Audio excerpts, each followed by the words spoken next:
Halo para pendengar dimanapun kalian berada, balik ke channel Gara-Gara Saper. Oke, dalam video kali ini kita akan kembali membahas tentang LN Berserk of Gluttony teman-teman. Dalam part sebelumnya kita sudah mengetahui kalau Fate berhasil mengalahkan Summon Goblin dan mengembalikan jiwa Roxy dan dirinya yang tertukar. Namun, masih ada beberapa hal aneh nih.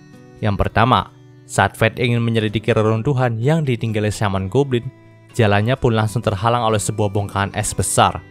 Lalu saat dia pulang ke Seyfor, dia pun dikejutkan dengan kembalinya Mason, ayah dari Roxy, dan para prajuritnya yang sudah meninggal di Galia.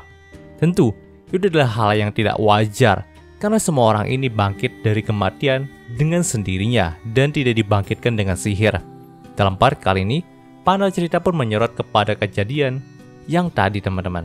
Sementara Roxy masih melepas rindu dengan ayahnya, Fate pun sempat tanya kepada Aaron nih mengenai fenomena ini. Mendengarkan hal itu, Aaron pun berkata kalau memang ini sangat aneh. Tidak mungkin ada yang bisa membangkitkan orang mati seperti sedia kala. Namun Aaron menyarankan kalau mereka membiarkan fenomena ini saja. Karena para orang yang dihidupkan kembali ini nampak tidak berbahaya dan tidak dikendalikan siapapun. Mereka mungkin saja hanya terbawa oleh sesuatu hingga hidup kembali seperti sedia kala. Dan mungkin adalah sebuah bonus time bagi mereka untuk bertemu dengan keluarga mereka kembali. Jadi kita harus membiarkan fenomena ini saja. Setelah mengatakan hal itu, Aaron pun mendekat kepada Mason lalu berkata nih, kalau untuk sekarang, Mason harus melapor kepada kerajaan terlebih dahulu karena mereka nggak mungkin menyelesaikan masalah seperti ini di tengah gerbang kerajaan. Tentu Mason pun mengiyakan saran dari Aaron. Oh ya, di sini Mason juga sempat berkenalan dengan Fate nih. Ya, kedua saingan dalam memperebutkan Aisyah ini bertemu teman-teman. Maksudnya calon menantu dan calon mertua ini bertemu teman-teman. Setelah Mason menuju istana, Fate itu masih terdiam. Dia pun bertanya kepada Grid mengenai fenomena ini. Tapi di sini Grid nampaknya sudah tahu mengenai fenomena ini. Tapi dia nampaknya sengaja tidak memberitahu Fate secara detail. Dia pun hanya berkata kalau Fate itu sudah mendapatkan petunjuk dari Luna mengenai pintu yang diharapkan sama Mind. Maka akan lebih baik Fate terus mengumpulkan petunjuk itu lalu menyambungkannya jadi satu bagian. Dan dari situlah jawaban atas fenomena ini akan terungkap. Ya, di sini gue masih belum tahu apakah memang si Grid sengaja menyembunyikan informasi dari Fate atau dia memang ingin menuntun Fate supaya Fate itu belajar dan tidak terlalu bergantung kepada dirinya. Ya, masih belum terlalu jelas motif dari Grid yang menyembunyikan informasi mengenai masalah ini. Terlepas dari itu semua, Aaron dan Roxy pun langsung mengajak Fate untuk pulang ke mansion nih. Dan di tengah jalan, Roxy juga sempat berkata kalau dia akan memberitahu ibunya mengenai hal ini. Mendengarkan hal itu, Fate pun membalas dengan senyuman, lalu berkata kalau semoga saja Aisyah tidak kaget mendengarnya. Namun nampaknya itu sesuai dengan bayangan dari Fate. Setelah Roxy memberitahu Aisyah mengenai kepulangan dari Mason, Aisyah pun langsung pingsan sambil berdiri. Tentu, karena hal itu, Roxy pun harus dibantu oleh Aaron dan Fate untuk membawa Aisyah masuk ke dalam mansion. Setelah mereka selesai membantu Roxy, Fate dan Aaron pun bersiap untuk pulang nih. Namun di tengah itu, Aaron juga merasa kalau Fate sangat gelisah dan mungkin dia sudah bisa merasakannya sejak beberapa hari yang lalu. Dan Aaron pun menebak kalau Fate itu sedang mengkhawatirkan Mind ya. Tentu, Fate pun terkejut dengan tebakan dari Aaron. Di sini Fate pun mengungkapkan kalau memang dia ingin sekali menyelamatkan Mind, tapi dia masih harus mengumpulkan beberapa informasi dan menunggu kepulangan dari Eris terlebih dahulu. Setelah itu mereka bisa langsung melacak keberadaan dari Mind dan Sin. Di sini Aaron pun memaklumi hal itu. Dia berkata kalau sudah saatnya, maka dia itu akan melepas kepergian dari Fate. Nah, nampaknya si Fate juga tidak ingin ke mansion terlebih dahulu nih, karena dia itu ingin memeriksakan tubuhnya ke labnya lainnya. Jadi di sini Aaron dan Fate pun berpisah di depan gerbang mansion keluarga Hart. Panel cerita pun berpindah ke perjalanan Fate menuju distrik militer. Nah, saat itu Fate pun menyempatkan dirinya untuk berkunjung ke makam dari Raphael. Di sini Fate pun menceritakan semua hal yang terjadi di depan makam Raphael nih. Ya, nampaknya di sini Fate masih memiliki perasaan bersalah karena sudah membunuh Raphael. Meski begitu, Fate juga mengakui kalau dia mengerti perasaan benci Raphael ke kerajaan ini. Namun memang, dia lebih tidak bisa memaafkan Raphael yang melakukan hal semena-mena pada orang tidak berdaya dalam kerajaan ini. Nah, tepat ketika itu, Memil pun datang dengan buket bunga di tangannya.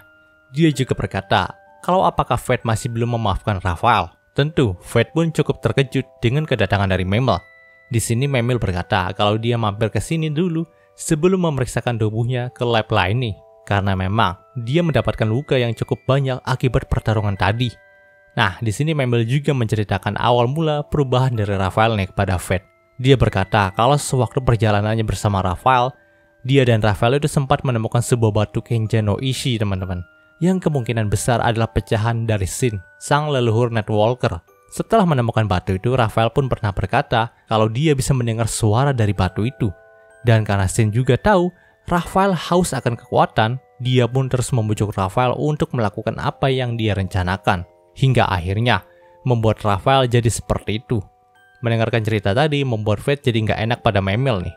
Di sini dia pun meminta maaf kepada Memel karena telah membunuh Raphael juga Hado. Memel pun tidak terlalu mempermasalahkannya. Dia berkata kalau Raphael tidak dihentikan, maka dia akan menghancurkan kerajaan ini. Tindakan itu sudah cukup pantas didapatkan sama Raphael. Nah, karena di sini tujuan mereka itu sama, jadi mereka berdua pun langsung menuju ke lab lain bersama-sama nih. Panel cerita pun berpindah ke jalan distrik militer. Entah kenapa di sini si Memel itu nampak lengket banget sama Fate. Ya mungkin karena mereka juga sudah jadi kakak adik sekarang ini. Dan mungkin si Memel juga mulai menyukai Fate nih. Ditambah lagi waktu itu ada sekelompok kesatria yang berusaha menyalahkan Memel atas peristiwa yang terjadi di distrik militer karena ulah dari keluarga Flarerik gitu. Dan karena Memel juga adalah mantan adik Raphael, jadi orang-orang di sana pun terus menatapnya seperti sampah. Tentu, Fate pun gak terima dengan hal itu. Dia pun langsung membentak para kesatria itu dan berkata kalau wanita ini sudah menjadi bagian dari keluarga Barbatos. Jadi melayangkan hinaan kepadanya sama saja melayangkan hinaan kepada keluarga Barbatos. Setelah mendengarkan itu, para kesatria pun langsung lari dengan sendirinya. Nah, ketika melihat tindakan heroik dari Fate, hal itu pun semakin membuat Memel jadi bahagia. Nah, melihat Memel yang sudah seperti itu, nampaknya Fate gak kuasa untuk menghadapi Memel. Karena kekuatan pesona dari Memel itu udah bangkit. Ya, dia sudah menjadi Nightwalker yang bisa dibilang juga seperti vampir, teman-teman. Jadi dia pun punya kekuatan pesona atau memingkat lawan jenis. Fate itu takut diapa-apain sama Memel, jadi dia pun langsung lari menuju lift labnya lain nih untuk menghindar darinya sementara. Tapi gregetnya Memel itu bisa mengejar Fate lalu membojokkan Fate dalam lift itu. Dan dengan jelas Memel juga berkata kalau sekarang ini dia ingin menghisap darah dari Fate.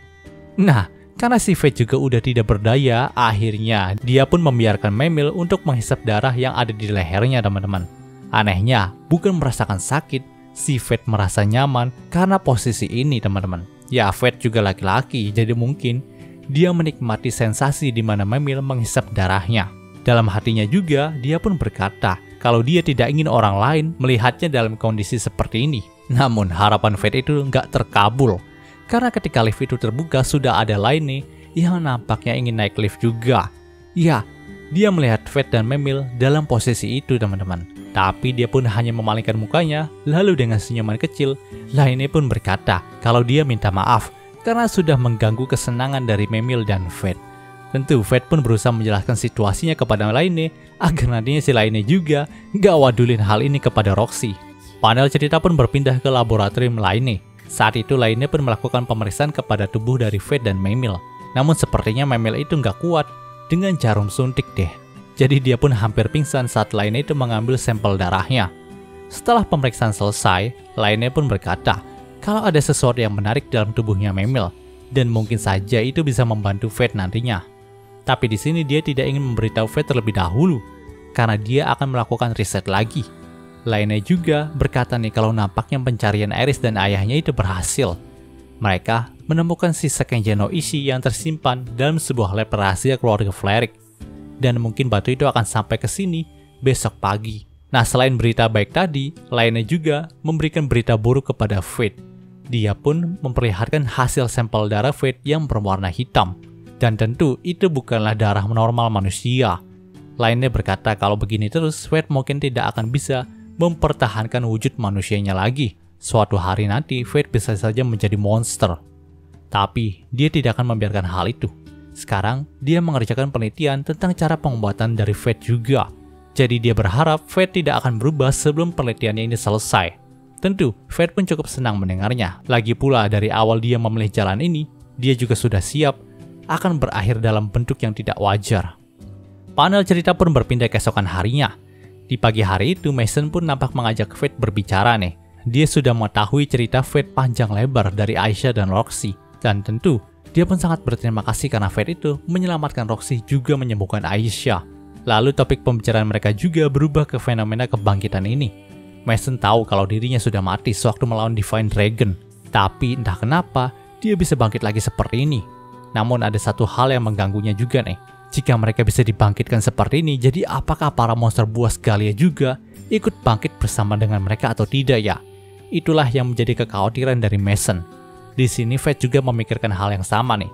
Dia juga masih tidak bisa membayangkan bila harus melawan Divine Dragon lagi. Nah, di tengah pembicaraan mereka, tiba-tiba aja terjadi guncangan dari arah distrik militer.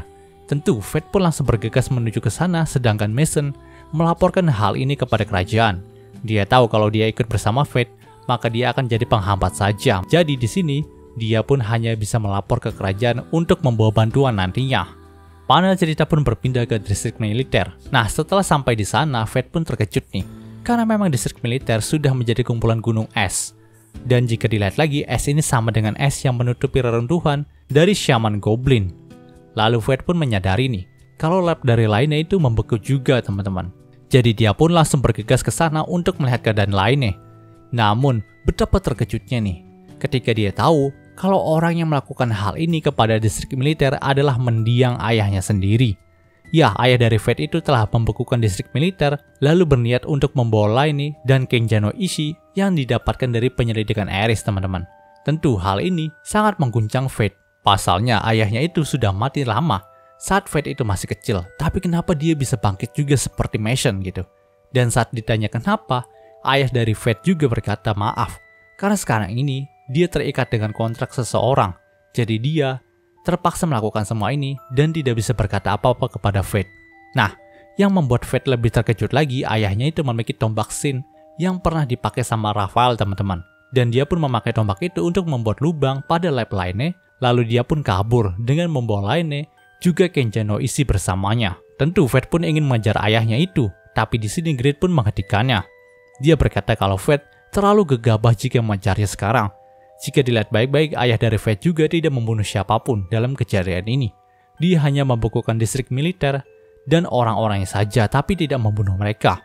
Dan mendengar fakta kalau dia sedang dalam kontrak dengan seseorang, Grid merasa kalau ayah dari Fate juga terpaksa melakukan hal ini. Jadi lebih baik mereka melaporkan kejadian ini kepada Ares terlebih dahulu, lalu mengirim tim untuk mengejar ayah dari Fate. Dan jika dilihat juga, lainnya itu masih belum mati teman-teman. Dia hanya pingsan. Dan cerita di part ini pun berakhir. Oke, musuh pembahasan singkat untuk Berserk of Gluttony-nya kali ini. Jika kalian suka video ini, jangan lupa untuk like, comment, dan juga subscribe dan juga share agar gue lebih semangat dalam membuat video dalam channel ini. Terima kasih telah mendengarkan sampai detik ini. Gue Gary Christopher, signing off.